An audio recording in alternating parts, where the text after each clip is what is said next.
Веднаш по завршувањето на првата театарска представа на Морската шир во изложбениот салон на Центарот за култура Бели Мугри се одржа промоција на книгата Македонскиот рис на авторот Славе Ѓорѓо Димевски. Книгата е оригинален и уметнички кохерентен проект составен од песни на Славе Ѓорѓо Димовски и цртажи на Сергеј Андреевски. На 44 страници се одржи 20 на песни и исто толку цртажи, распоредени во неколку циклуси. Промотор на книгата беше професор доктор Ивица Джепаровски. Книгата поетска е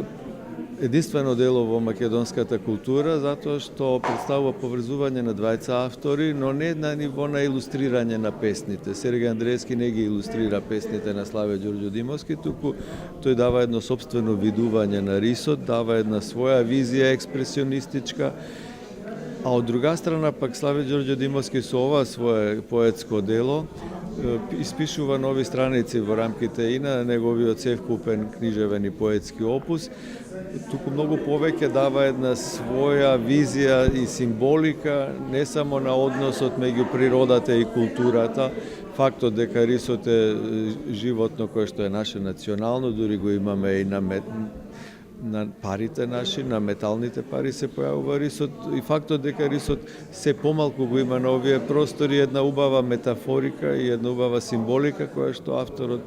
Димовски ја искористил да покаже и да направи една паралела со нас како нација, со нас како народ, каде сме ние во овој свет, дали и ние исчезнуваме, каков е односот кон историјата,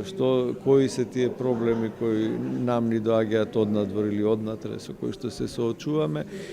раскажувајќи приказната за рисот, тој како да раскажува приказна за себе си и за сите нас. Промоцијата на книгата беше дел од репертоарот на Драмскиот аматерски фестивал, кој свечено беше отворен вчера во Центарот за култура Бели Мугри.